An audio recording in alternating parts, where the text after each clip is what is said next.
जो भी तन मन माँ तुलसी को अर्पण करे, सदा उनकी कृपा से सुहागन रहे, सदा उनकी कृपा से सुहागन रहे। नमस्कार दोस्तों, मैं हूं ममता तिवारी और आप सभी का स्वागत करती हूं मेरे चैनल ममताज वे में। तो चलिए दोस्तों, ये वीडियो बहुत अधिक महत्वपूर्ण है। इसमें हम बहुत सारे महत्वपूर्ण बातें जानेंगे, समय निकाल कर सुन लीजिएगा।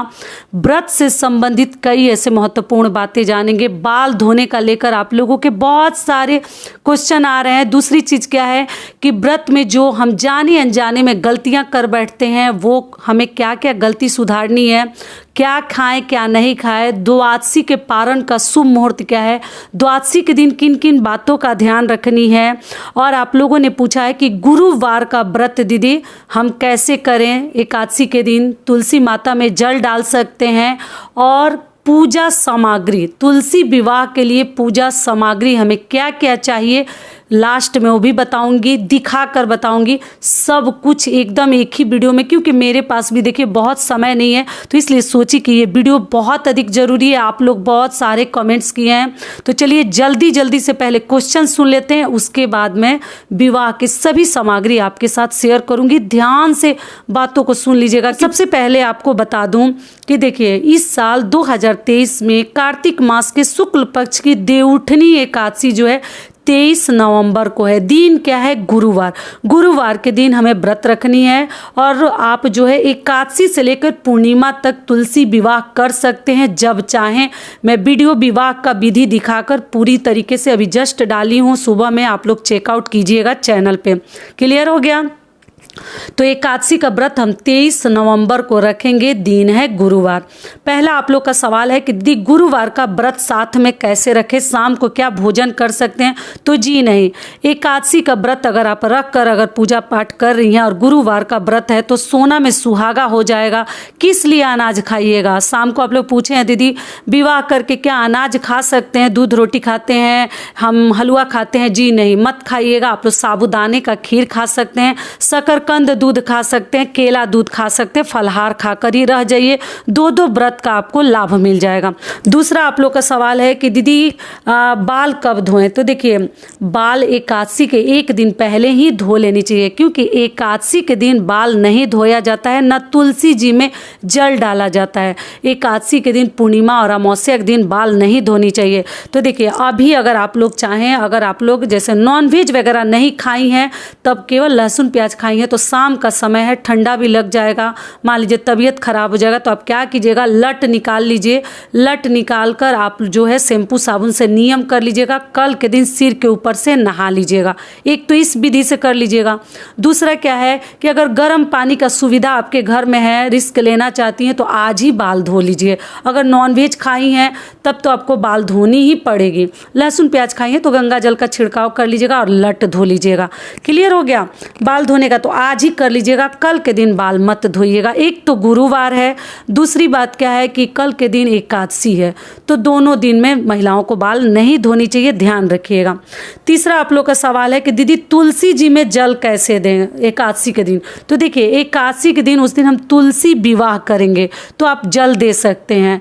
आप थोड़ा बहुत माता में जल डाल सकते हैं, जैसे उनके में हल्दी हम लगाएंगे, सिंदूर लगाएंगे, थोड़ा सा जल चढ़ाएंगे, तो कोई दिक्कत नहीं है। ऐसे एकादशी के दिन तुलसी माता में जल नहीं देनी चाहिए, क्योंकि वो भी व्रत रखती हैं और उसमें भी उस दिन उनका शादी है, तो माता तो हम लोग की भी जब शादी होती है तो हम लोग भी व्रत रखते हैं और शाम को जो है हम कुछ भोजन करके फिर रात में हमारी शादी होती है। कोहरवत का भात खाते हैं, आप लोग को मालूम होगा। ये हो गया।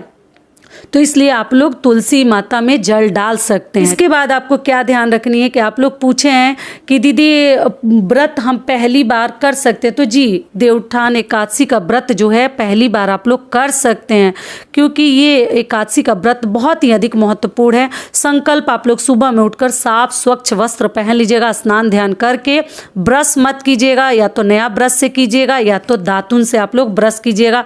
एकादशी और द्वादशी के दिन ध्यान रखिएगा, मैक्सिमम लोगों से ये गलती हो जाती है, ध्यान से निकल जाता है और लहसुन प्याज वाला जो ब्रश है, नॉनवेज वाला ब्रश है, लोग कर लेते हैं, तो आप लोग मत कीजिएगा।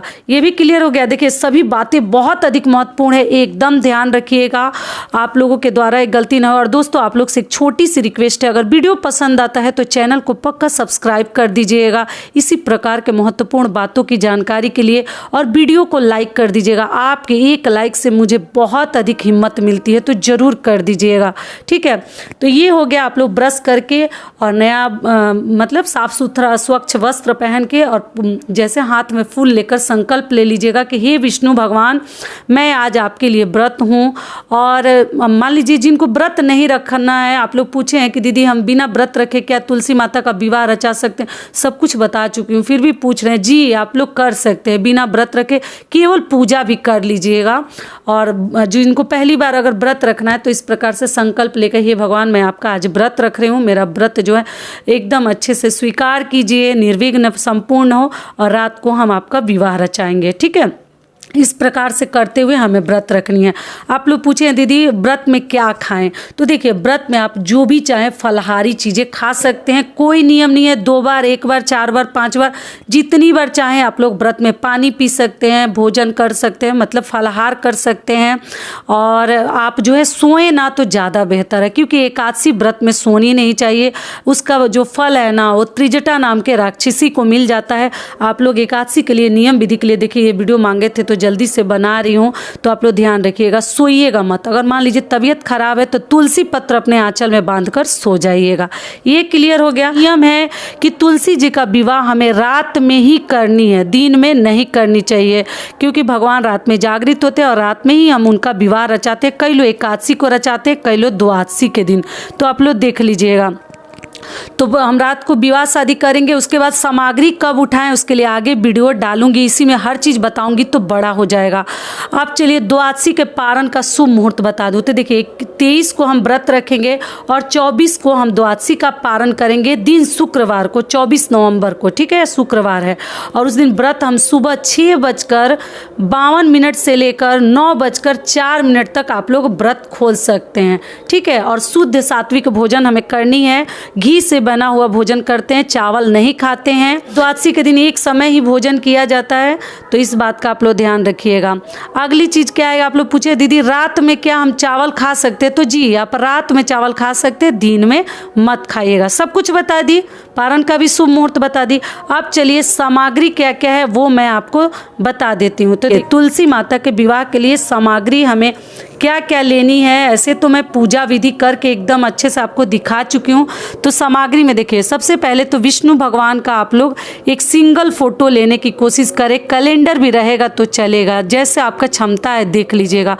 इधर तुलसी माता का पौधा चाहिए, काली वाली, सफ़ेद वाली, जो भी तुलसी जी आपको मिल जाती हैं आप ले लीजिएगा। और कलश रखने के लिए एक लोटा चाहिए, उसमें कलावा बांध दीजिएगा। 5 आम पत्र वाला पल्लो चाहिए। इधर सुपारी, सिक्का, हल्दी, पुष्प, ये सब चीज़ें हम कलश में डालेंगे। गेहूं जो है आप पूर्ण पात्र में रख सकते हैं, यहाँ चावल भी ले सकते हैं या गेहूं भी ले सकते हैं, लेकिन कई लोग एकादशी के दिन चावल अवॉइड करते हैं, तो आप लोग देख लीजिएगा। इधर लक्ष्मी गणेश जी की भी पूजा हमें उस दिन करनी है। गणेश जी का विघ्न हरता है, सबसे प्रथम पूजा उन्हीं की करनी चाहिए। तो अगर धातु की है तो आपको बनाने की जरूरत नहीं है सुपारी से।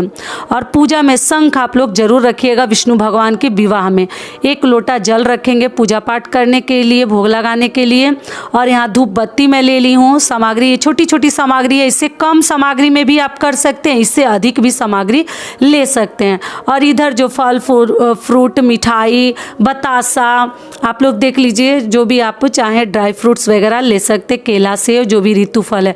लड्डू अगर चाहे तो ले सकते हैं, क्योंकि पूजा में शुभ होता है, विवाह में शुभ होता है लड्डू चढ़ाना। किसी भी विवाह शादी में लड्डू जरूर बनता है।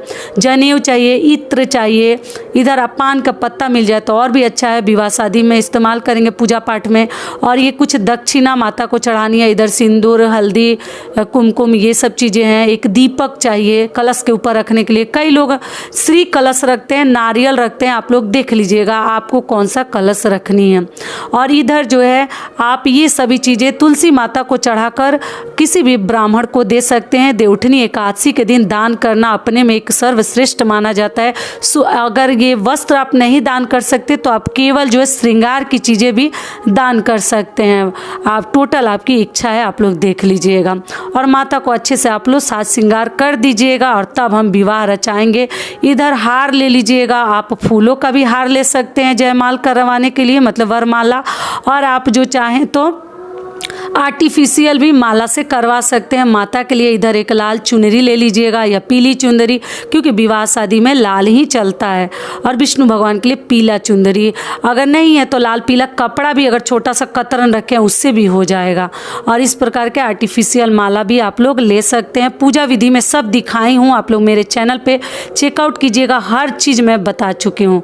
सारी बातें क्लियर हो गई। आंचल में खोइछा हमें भरनी है, तो खोइछा के विधि मैं सब बता चुकी हूँ। चिवड़ा चाहिए और दूर्वा चाहिए, हल्दी चाहिए, कुछ मुद्रा चाहिए और बतासा चाहिए। खोइछा जरूर भर दीजिएगा तुलसी जी का, ठीक है। और पीला भी बतासा आप ले सकते हैं या सफ़ेद वाला, तो इसी से हमें खोइछा भरनी है। तो अब लग रहा है कि सारी बातें आप लोग को समझ में आ गई होगी। और जितने आप लोगों ने सवाल पूछे थे वो भी बता दिए। एक लाल कपड़ा है, देखिए ये भी दिखा दी लास्ट में, इसी पर हम खोइछा भरेंगे। और आप लोग जो है कार्तिक पूर्णिमा 27 तारीख को है, उस दिन तक आप लोग तुलसी विवाह कभी भी कर लीजिए, जब आप अपनी सुविधा के अनुसार देख लीजिएगा, ठीक है। और उस दिन हम हवन भी करेंगे। माता के विवाह में कपूर से भी आप लोग मतलब कपूर जला सकते हैं या आप लोग धूप भी जला सकते हैं, टोटल आपकी इच्छा है, ठीक है। इस प्रकार के धूप भी आप लोग ले सकते हैं चंदन की लकड़ियों से। गन्ना ले लीजिएगा। देखिए तुलसी माता के विवाह में देवउठनी एकादशी के दिन गन्ना चूसना, गन्ना पूजा में इस्तेमाल करना, मंडप बनाना बहुत ही अच्छा होता है। तो आप गन्ना अगर मिल जाए तो ज़रूर पूजा में इस्तेमाल कीजिएगा, ठीक है। और देख लीजिए लास्ट में इस प्रकार से आप लोग गणेश जी बना सकते हैं सुपारी से। और इससे हम गठबंधन करेंगे तो कलावा भी आप लोग ले लीजिएगा गठबंधन करने के लिए, या आप धोती से भी गठबंधन कर सकते हैं या साड़ी से। सारी बातें क्लियर हो गई। तो ये वीडियो मेरा यहीं तक का था। पसंद आता है तो चैनल को सब्सक्राइब कर दीजिएगा और वीडियो को लाइक कर दीजिएगा।